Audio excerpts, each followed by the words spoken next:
Hi, and welcome to the Jack and Ian Show. This is, I believe, the 7th episode. Yeah. We're moving right along here. We got a lot to get to this week. A lot of NFL action, a lot of kind of drama in the NFL world that's taking place. Yeah. Is that trade deadline. It's coming up here. Yep. And then also the World Series going on right now. Did I jinx Atlanta? Probably. But we'll discuss that. I probably did. Spoiler.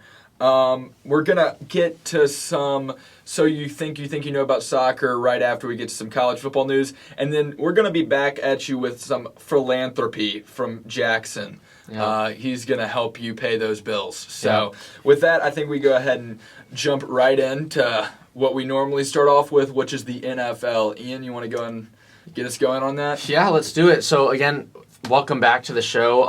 Again, we're going to start the same way we always do, and that's going to be with our players of the week. And so one player that performed pretty fantastically this week was A.J. Brown, and he's someone that the Titans are going to have to start counting on, especially as Derrick Henry is now out for the season with a foot injury.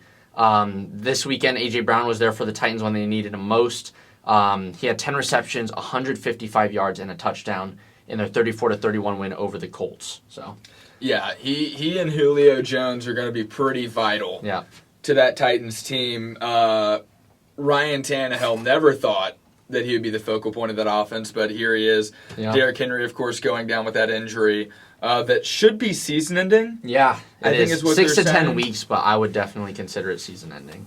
So. Yeah, so he's going to be out a good long while. Now, they're in an easy division, so this should not stop them from making the playoffs. They have a good enough offense otherwise, considering those wide receivers such as Julio Jones and A.J. Brown. And Tannehill's a pretty competent quarterback. He's not going to be, Tom Brady or Aaron Rodgers or something, but he'll get the job done. Yeah, definitely. So I think they should be okay. Yeah. But it definitely hurts in terms of having a deep playoff run. Yeah. Not having Derrick Henry. And then if you do happen to get him back, there's no way he's going to be at full strength. Exactly, yeah. And I mean, we've already seen the Titans make a few moves. Obviously the Titans backup, Jeremy McNichols, he's probably going to be their main guy going forward, but they also signed Adrian Peterson as well. Anyways, we'll talk about that more. The Adrian Peterson one's fascinating. Yeah. I believe he retired in 1897.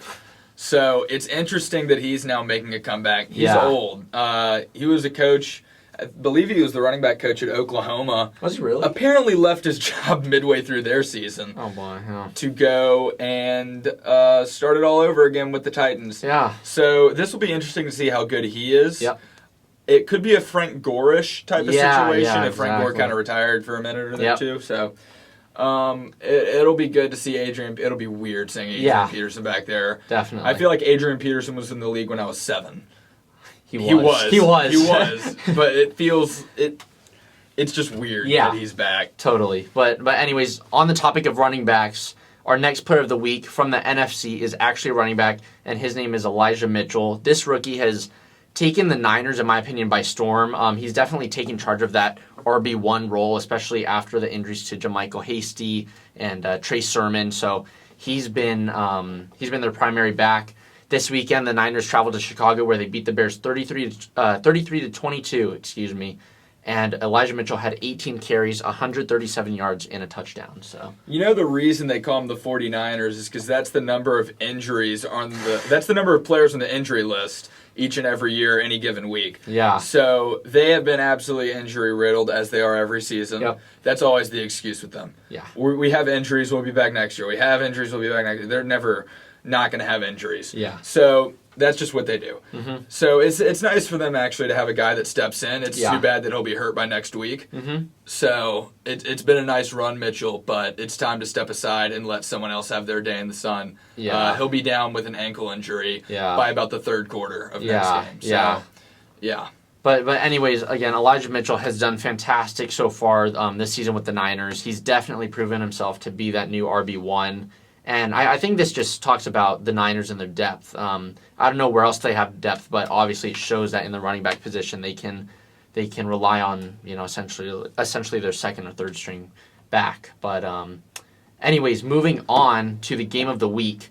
This game was actually played on Thursday night, so some of you guys might have forgotten it. Most of you probably didn't, but it was between the Green Bay Packers and the undefeated Arizona Cardinals, who are now 6-1. No, 7-1. Yeah, no, that was a great game. We watched that together with your roommates and some other guys. Yeah. I think Joseph might have been there, the guy that Yeah. edits these videos. Shout out Joseph. Yeah. But yeah, we were all watching this game. I believe was there a World Series game that night? I can't remember. Thursday? I don't think there was. Sure, yeah. But we were watching this game all together, and it felt like one of those. Aaron Rodgers wasn't able to work with much. He was missing a bunch of guys.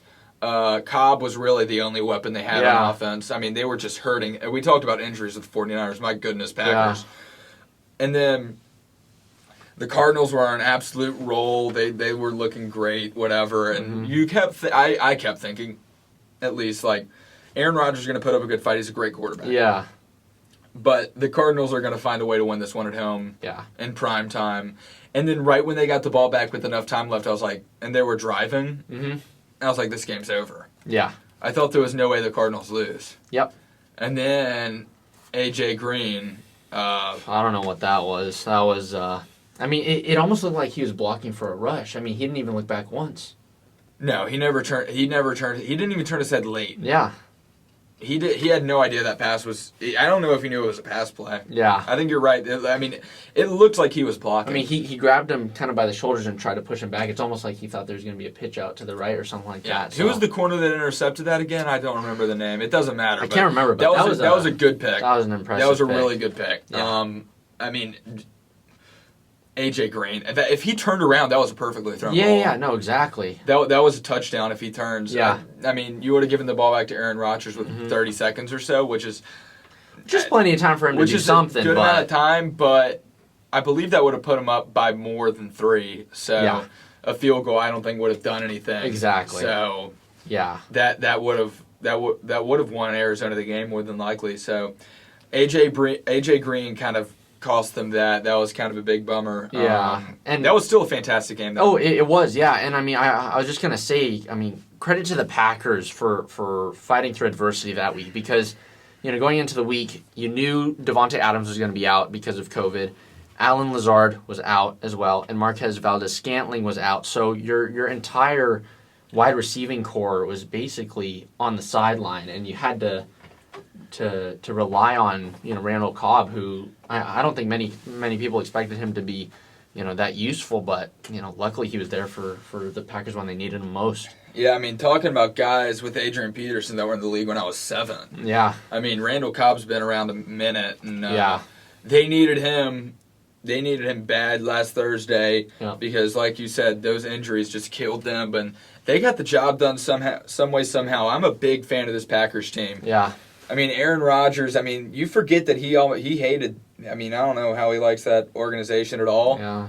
But, man, are they good. From the way they started to how they are now, it's been night and day. Yeah, that first game against Tampa was awful. Yeah. I mean, Aaron Rodgers looked terrible. Yeah. He really did. And ever since then, they've been one of the best teams in the National Football League. So that's been fun to watch. Yeah. For sure. Exactly. Other games that happened, other things that happened. We talked about the injury to Derrick Henry earlier. Jameis Winston also tore his ACL. Yeah. And damaged his MCL. Yeah. So that's obviously a bad injury. Yeah. That's not something that's good. Taysom Hill.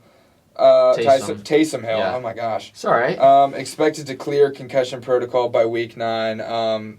He's a runner. He's a good athlete. I think he'll probably be pretty good because I think that system down there in New Orleans is good. I think it's built for a quarterback. Yeah. But I'm not sold on the Saints team anymore. Yeah. Their division's not the best. Mm-hmm. They have the Buccaneers, who obviously have Tom Brady and all them. Yeah. They're the reigning Super Bowl champs. But besides them, it's Carolina and Atlanta. So they don't have a ton to worry about, but it's obviously not ideal to lose Jameis Winston. Yeah, definitely. And, I mean, even though they have Taysom Hill back there, you know, I mean, honestly, I'm not really sure what to expect out of him. Obviously, you know, he was fantastic last year and the year before because no one really knew what this guy Taysom Hill would bring to the table, you know. Was he going to line up as a quarterback for the sneak? Could he do a RPO? You know, could he do an option play? Could he line up as a tight end or a wide receiver, running back? He kind of did everything then. And now with that slow phasing out of Drew Brees, you've kind of you've seen him more and more being incorporated into their offense. And I feel like whatever he's going to do, should he be the starter, is just going to be a bit predictable, you know? Yeah, he's kind of a cheap man's Lamar Jackson. Yeah. So he's not going to be super stellar or anything. He's going to get yards on the ground for sure, but I don't know how I feel about the Saints team now moving forward. I kind of liked him before. We also had some interesting quarterback conversations. Mm-hmm. Mike White, Jets legend. Yeah. Best quarterback there since Joe Namath. He had a fantastic Sunday as they beat the Bengals, who had been having a great season thus far, and then the Jets ruined it with one fell swoop. Yeah. Losing the Jets, not very fun, but my goodness, Mike White, 405 yards, 3 touchdowns. He had 2 interceptions early, but then cleaned it up later as he kind of settled in. My goodness, did he look good on Sunday. Yeah, I mean, honestly, this weekend, to kind of, to kind of summarize it in just a few words, in my opinion, it was the week of the backup quarterback. Oh, yeah. I mean, you look at Mike White, just as Jack mentioned, you know, he played a fantastic game. Then you see Trevor Siemian come in, who no one has heard of since he was with the Broncos, really. He came in for Jameis Winston, and he led the Saints to a victory over the Buccaneers. And then, you know, on Sunday Night Football, with the Cowboys and the Vikings, you see Cooper Rush playing in for in place of Dak Prescott because of that either calf or foot injury, but he was fantastic as well. I mean, 325 yards, 2 touchdowns, and a pick on Sunday Night Football. Now, he wasn't the most efficient of all time. His passing percentage wasn't great. They still let him pass a lot, which I like. Oh my gosh, this chair just... Did it break?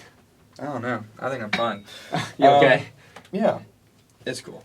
It just snapped for some reason. Anyway, I don't know how that happened. It might have broken. Yeah. It looks like it was just the suspension. There are a million chairs out there like this. That's how it is, folks. Low production, but it's all right. We get through it. It's cool. I'll be fine. I lean back anyway. Yeah. I lost my train of thought. Oh yeah, they passed it a billion times. He won the most efficient. Yeah. But then when it mattered most on that final drive, he was able to come through and he led them to a game-winning touchdown. Yeah. Great pass to Amari Cooper. Yep. In the back corner. Yeah. I mean, that was a great pass. It was. And I mean, he did not have a perfect game. For a backup quarterback, he played great. Yeah. About as good as you could ask. Yeah.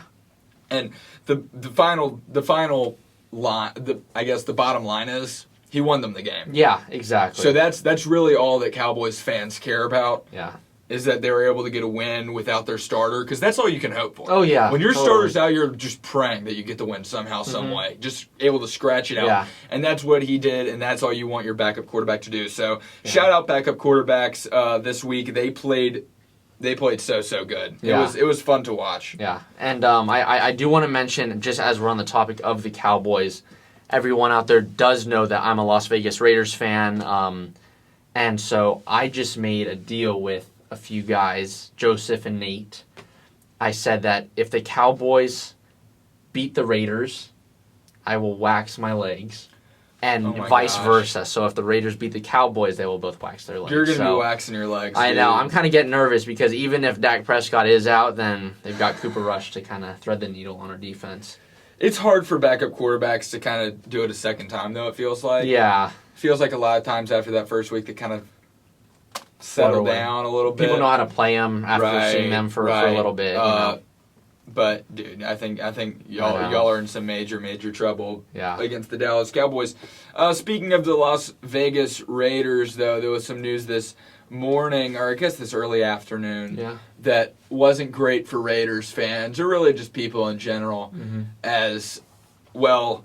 Well, I guess this is now our weekly segment where we talk about what's wrong with the Raiders. Yeah. So this week on the What's Wrong with the Raiders segment, we talk about how this morning Ruggs got in the DUI that ultimately killed a person, meaning that he will be in jail for a while. Yeah. So there's it's just not a good situation. Now you lose one of your best weapons on offense if you're the Raiders. Yep.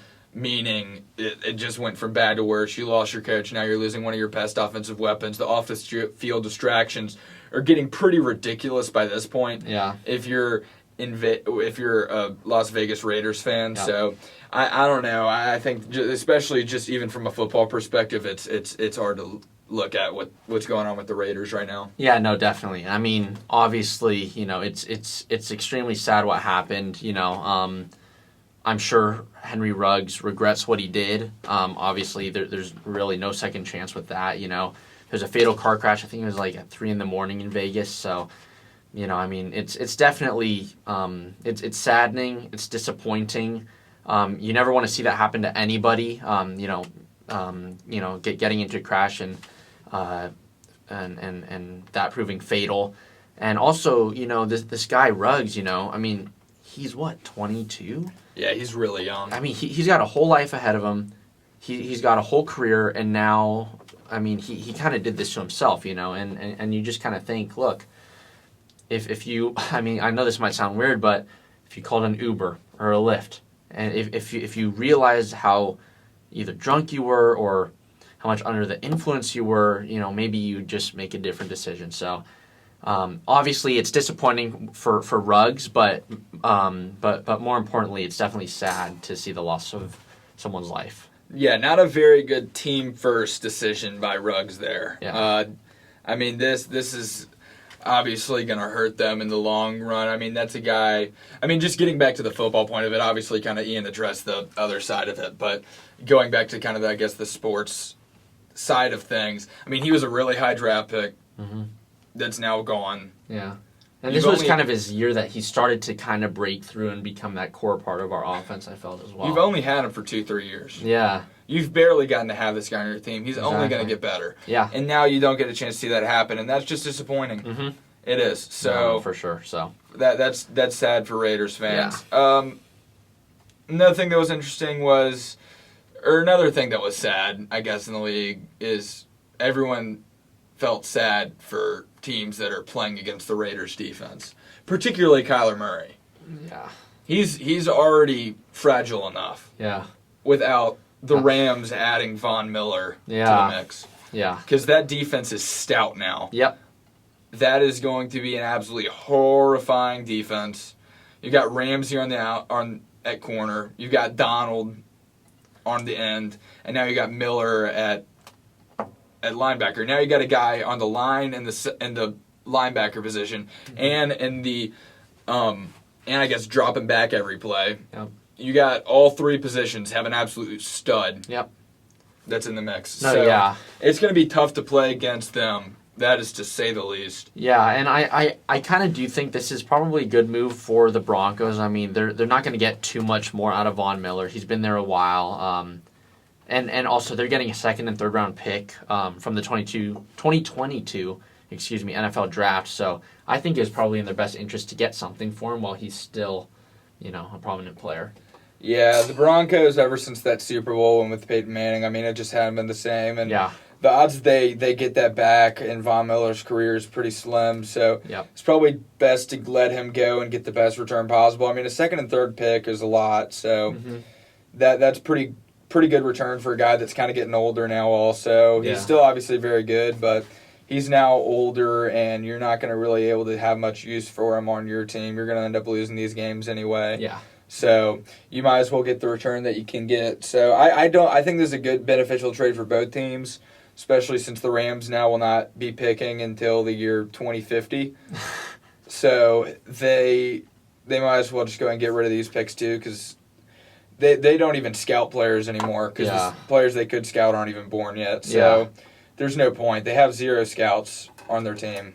So I think it was beneficial for both. It accomplished the purposes they both want. Rams want to win now. Broncos want to look forward to the future. Yep. Both teams get what they want. It makes sense. Exactly. Yeah. And so that's going to wrap it up, though, actually, for our NFL coverage this week. But now we're going to move into some college football news. And I think Jack's going to start out with something local. Very local. Yes. So if y'all do not know, if you're unaware, I guess, Ian and I both are students at the University of Texas Christian, TCU.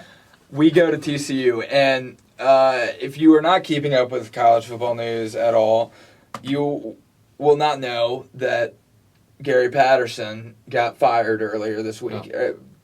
Mutually parted ways. Mutually parted ways. He got fired. Which means someone didn't want him there, and, Most people didn't want him there anymore. Gary Patterson was the coach, I think, since the founding of America at the Texas Christian University. He's been here forever.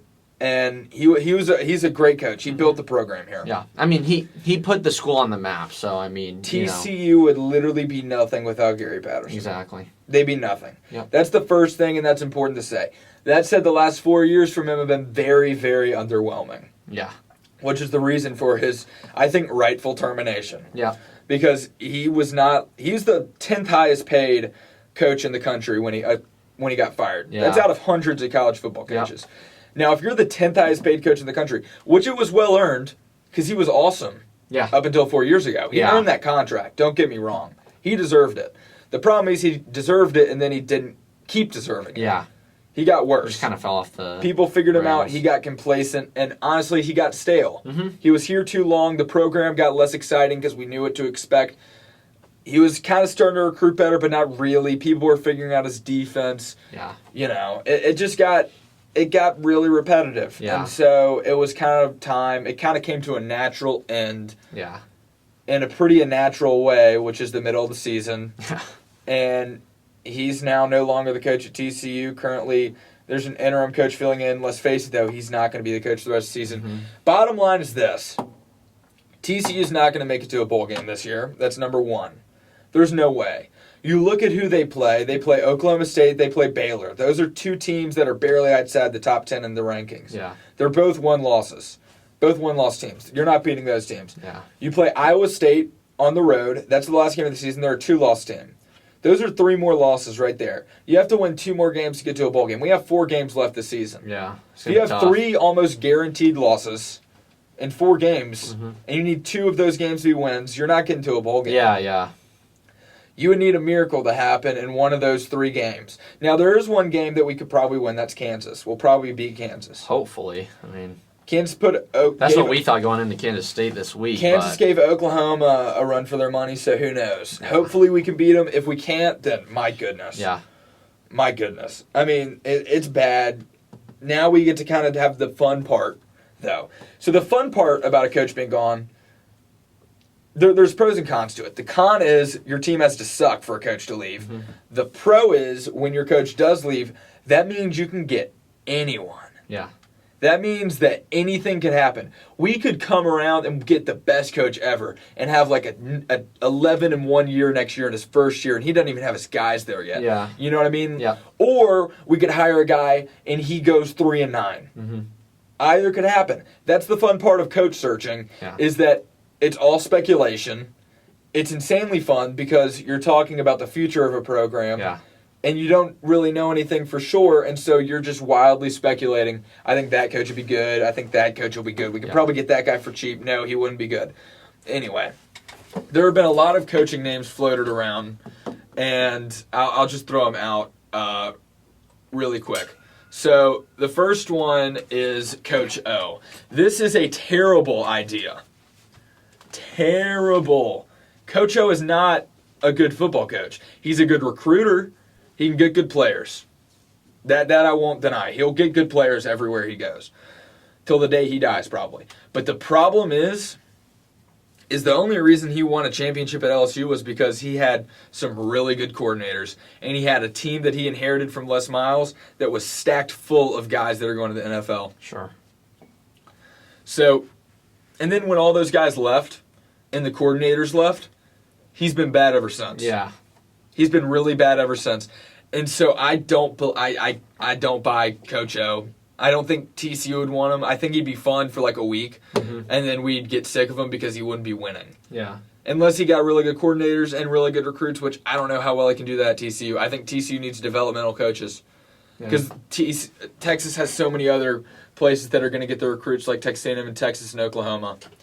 you've got to be able to develop players at TCU. Sure. And so that's kind of how you got to be looking at. So anyway, here's my short list. Jamie Chadwell from Coastal Carolina will be insanely interesting. I think he'll probably end up with an SEC job one day. I think he's an unbelievable coach. He's the third coach in the history of that program, and he 100% put them on the map. I think he'd be insanely marketable to the school. I think he'd be an easy buyout. We could probably offer him infinitely more money than it's getting at Coastal. And he's a good coach who is able to work with very little, and he has a ranked football team. Yeah. I think he's an insanely good coach. I'd love to have him. Number 2 on the list would probably be Billy Napier from Louisiana. Billy Napier he'll probably be another guy that one day could probably find himself in an SEC job.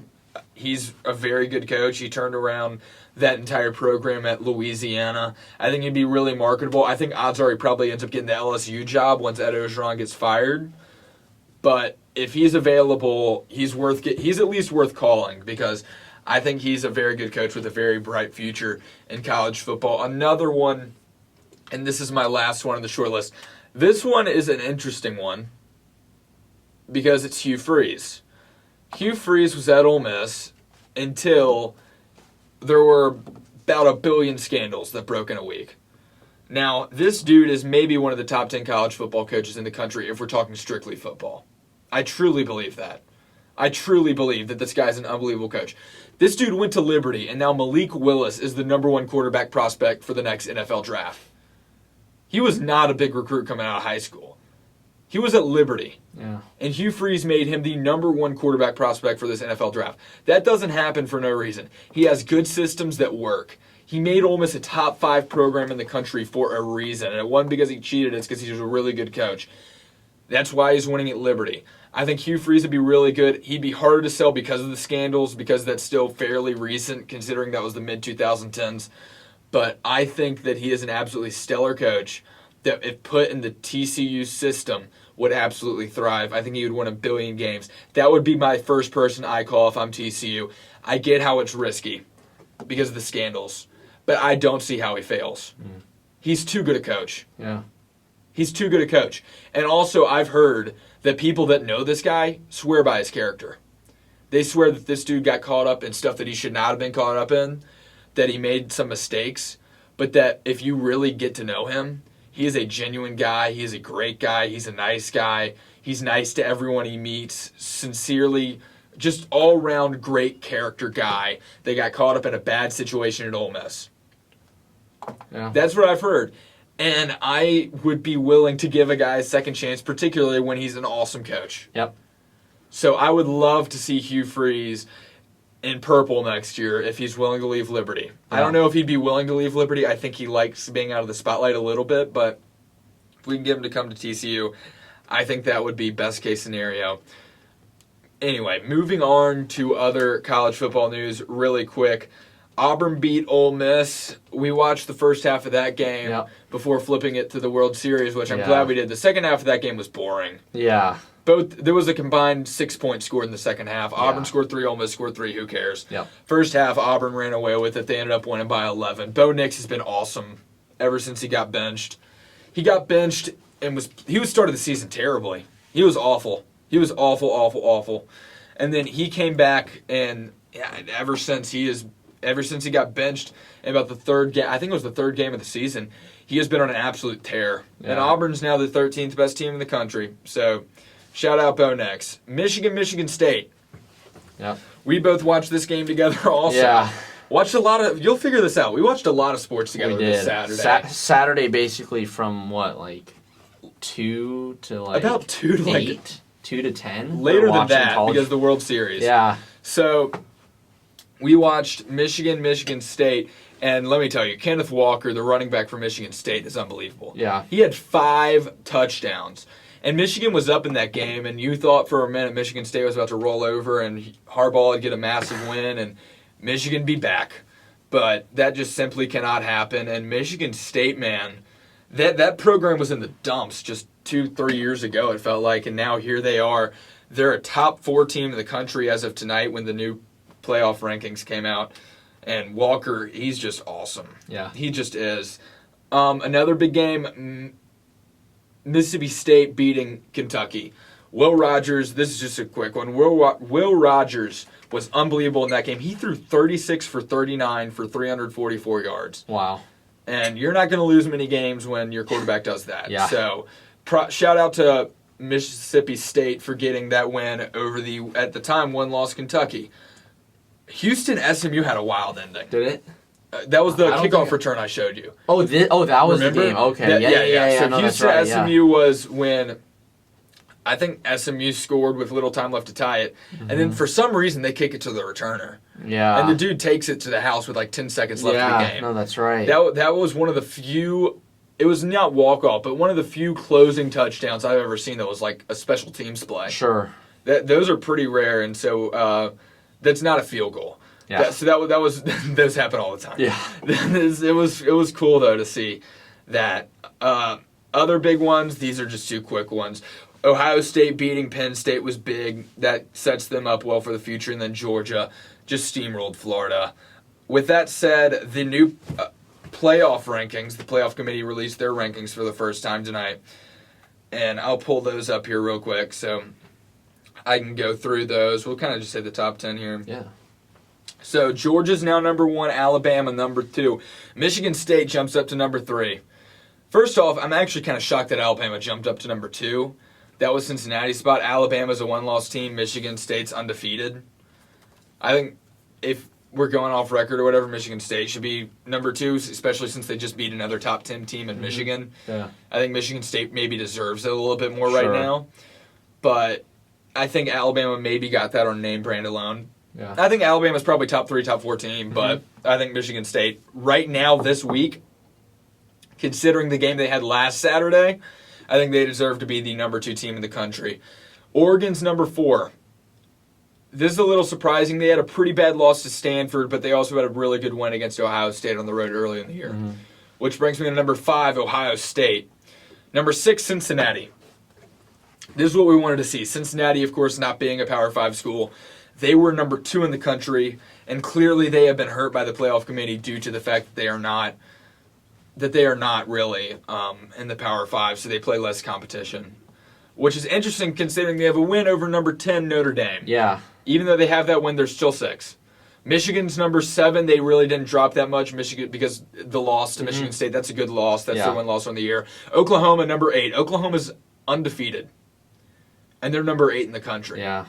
Now, this is probably because they've barely won all their games. Yeah, they barely beat Kansas. As we mentioned, Kansas is a rat team. They're awful.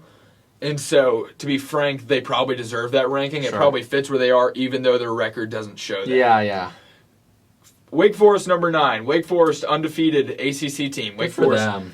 Good for Wake Forest. They're not really they're not what I would call a football school, but Yeah, definitely not. shout out to Wake Forest for being number 9 in the country. That is extremely impressive. Yep. Maybe we go get Wake Forest coach if you're TCU. Who even is the coach of Wake?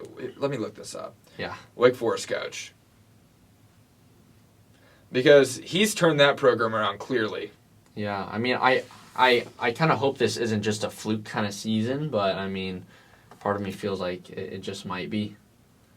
Yeah, Dave Clawson is the coach. Let's see how long he's been there. Dave Clawson. I don't know if I've heard of this dude before. Named Wake Forest coach. He's the third second coach. He's been there for years. He was there since 2013. Oh. Well, maybe he's finally figured out the right recipe. Yeah. Looks like it. Yeah. Looks like he's kind of finally figured it out. Hey, good for them. Shout out to Wake Forest, sticking with the process. Yeah. Trust the process. They stuck with it. It's been a decade almost. Yeah. Anyway, that's what I got for college football this week. Yep. Now it's time to look forward to next week. Yep. Another fun week of college football. And not just that, you can also look at the next week of college football as an opportunity, I think. I think that's a good way to look at it. That's certainly how Jackson looks at it. Yeah. I think we're going to go ahead and let Jackson show you what an opportunity this Saturday could be for you. Yep. All right, Jackson, take it away. Hey, sports fans, I'm back. I wasn't here last week. My bookie caught up to me. I owe him a lot of money. Not a guy you want to mess with. Have to wear these glasses now because he gave me a shiner. So I'm back now, though, with more picks because that's what I do. I just bet, and that's it. Record now stands at 23-21-3, counting last week, despite me being gone. Correct me if I'm wrong, but that is winning. So better than most, better than almost everyone, actually. Probably the best in the game. First game this week, we're doing gut picks, staying with the gut picks because they're working, they're winning. Gut picks this week, Wake +2 at UNC. The undefeated Wake Forest Demon Deacons going on the road to Chapel Hill, +2 in this game. I take them on the money, +2. They'll win this game. UNC are frauds. Wake undefeated, they'll stay undefeated this week. Take them +2.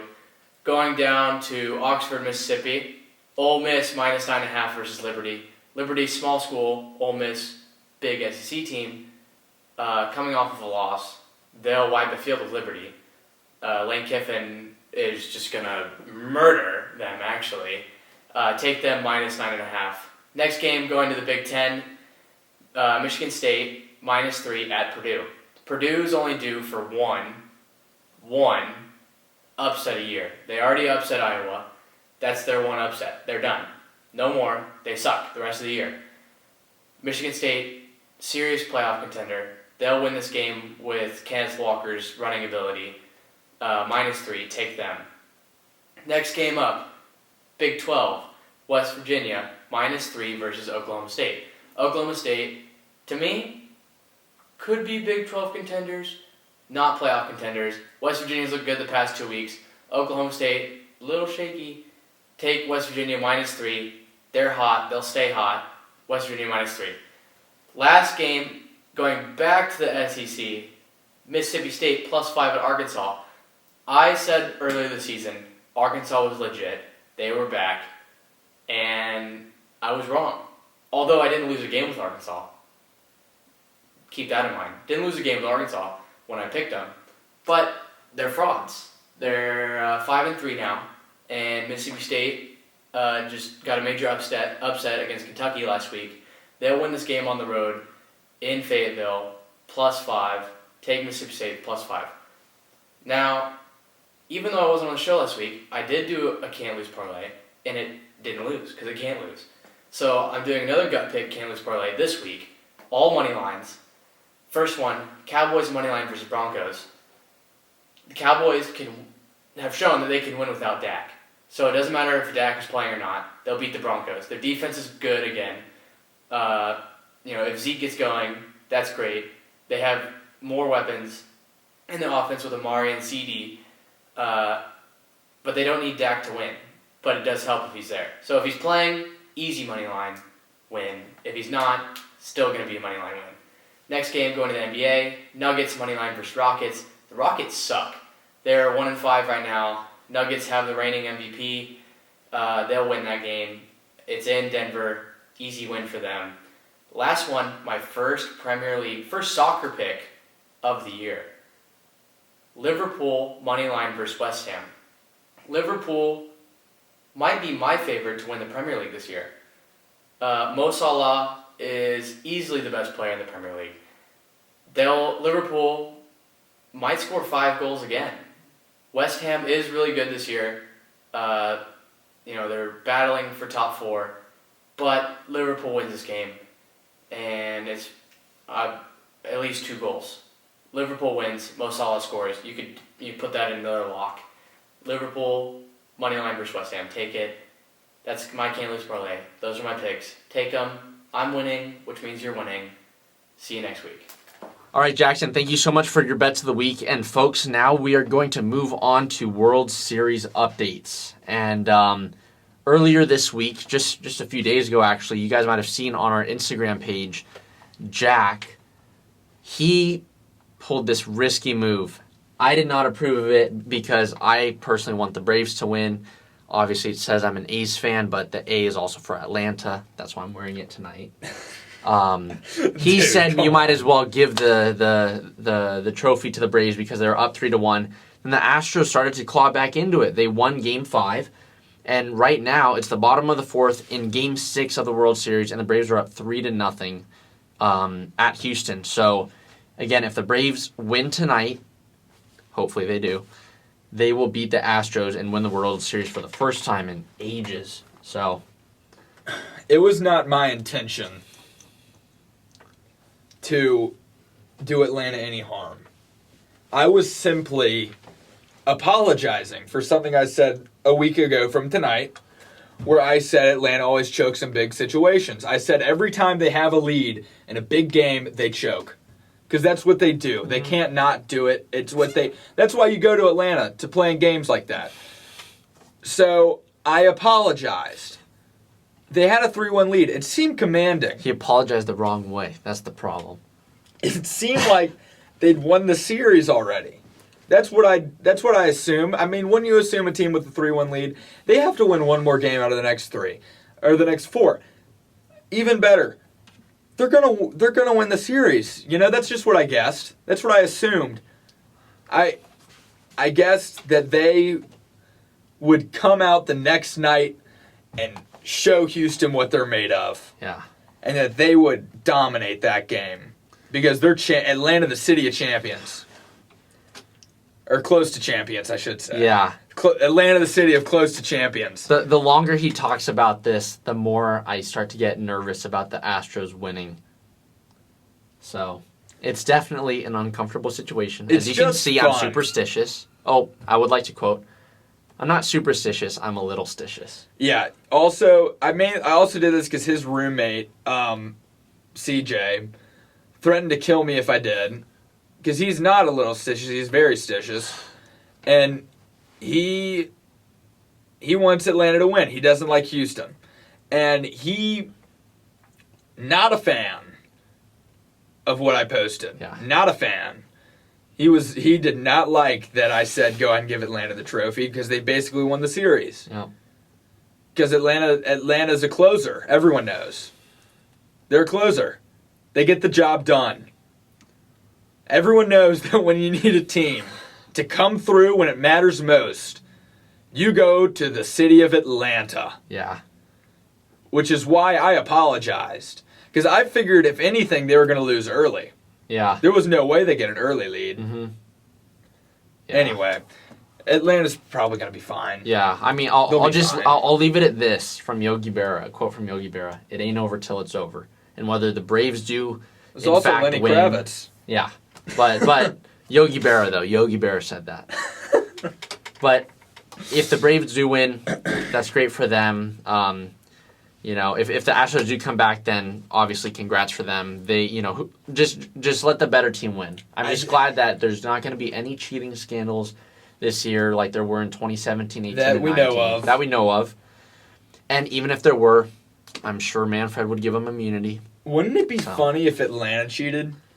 I feel like that'd be hilarious because everyone hates Houston for cheating, and then it's like, oh my gosh, I hate that. What if it came out like Atlanta won? They're like, yeah, we beat the cheaters, and then the next week it's like, oh, by the way, so Atlanta was seriously cheating using that whole buzzers time. and trash cans. Yeah, yeah, they were really, really cheating. Maybe even worse than Houston did the first time, and then everyone's like, oh, never mind. Yeah. So we'll see about that. Anyways, right now it's the end of the 4th inning. Braves are still up 3-0 thanks to a 3-run homer from Jorge Soler.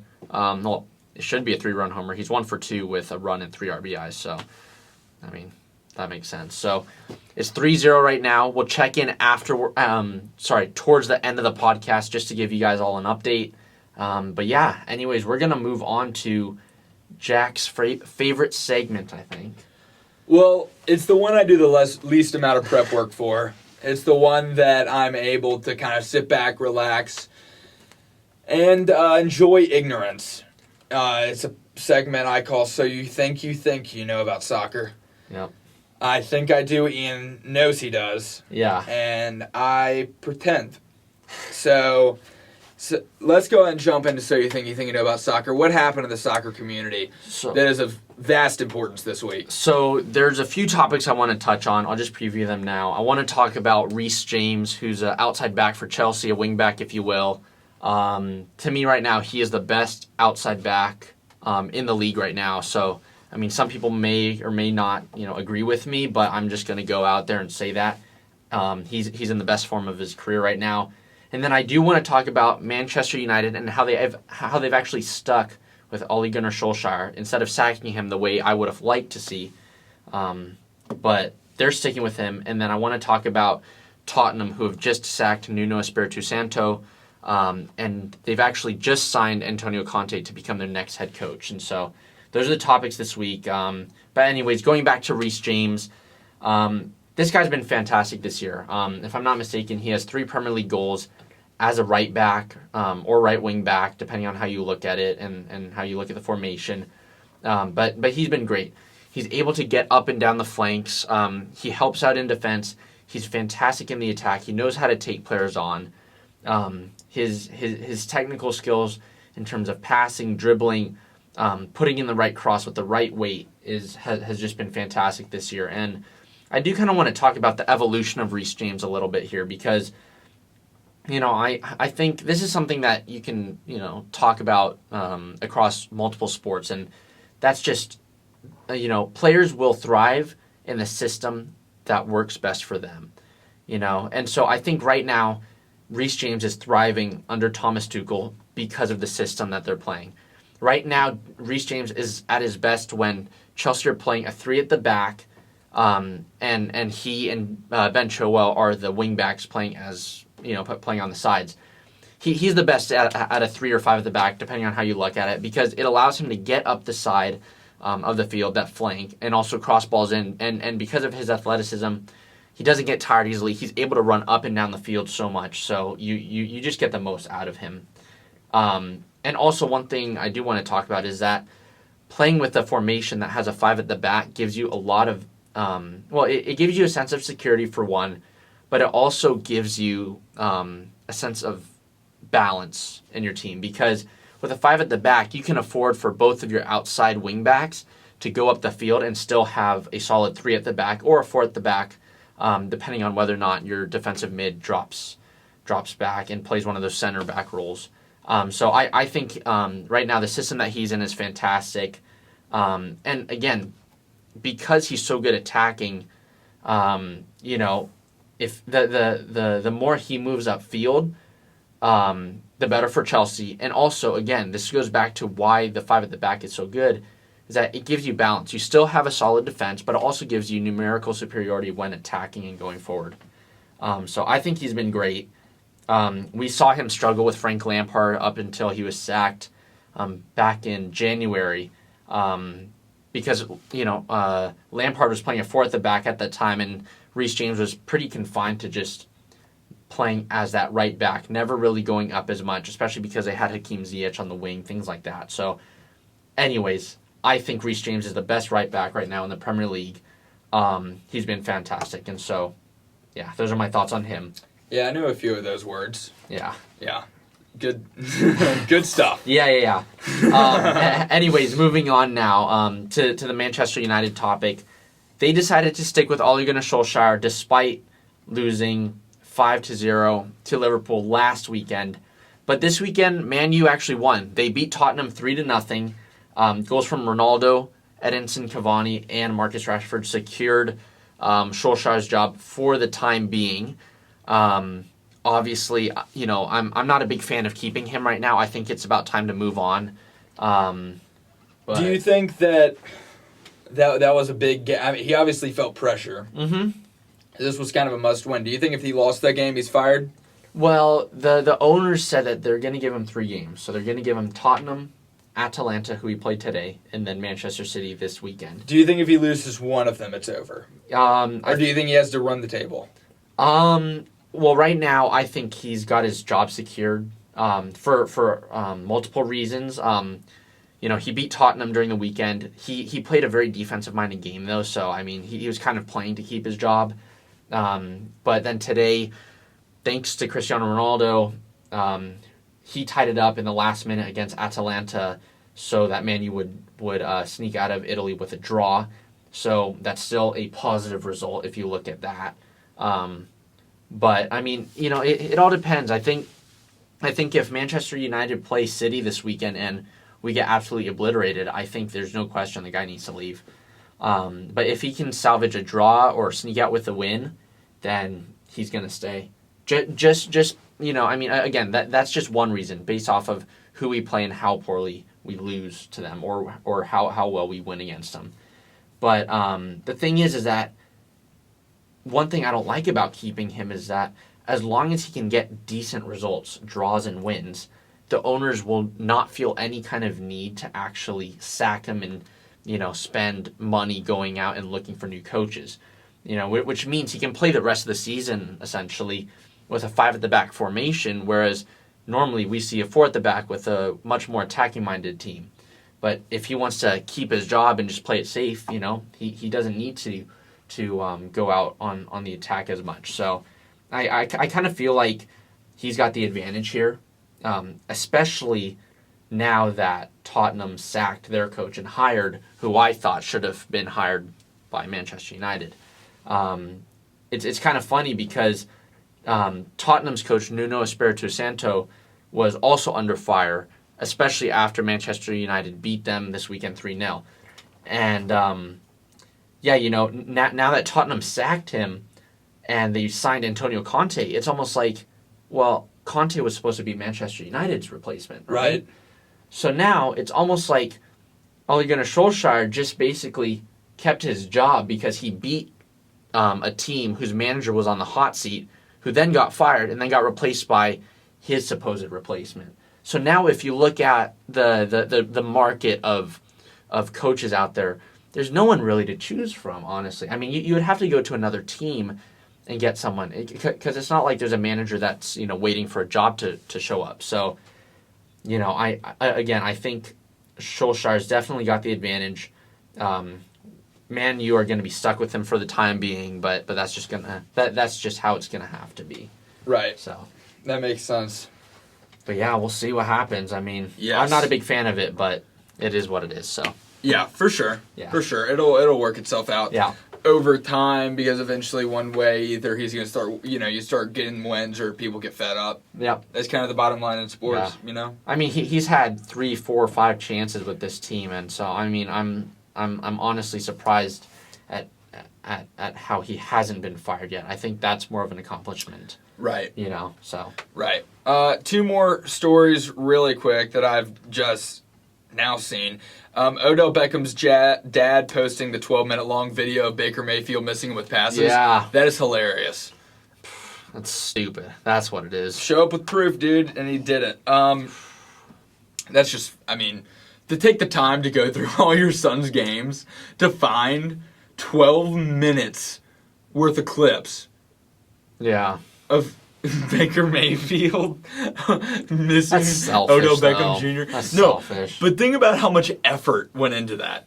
How much time you would have to spend going through a few years worth of game film to find that. The other one is Phillip Rivers. Yeah. He might possible come back, NFL comeback.